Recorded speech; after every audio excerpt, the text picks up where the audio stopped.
Hello friends, today in this video I gonna to show you how to insert ring symbols in MS Word.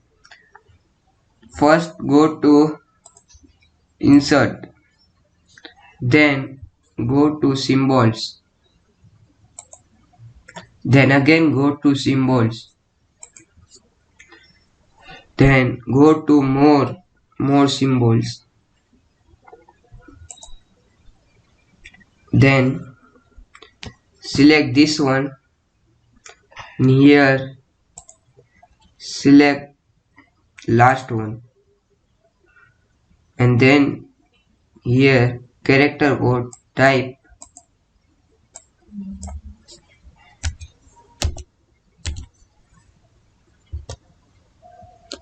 D, then click insert.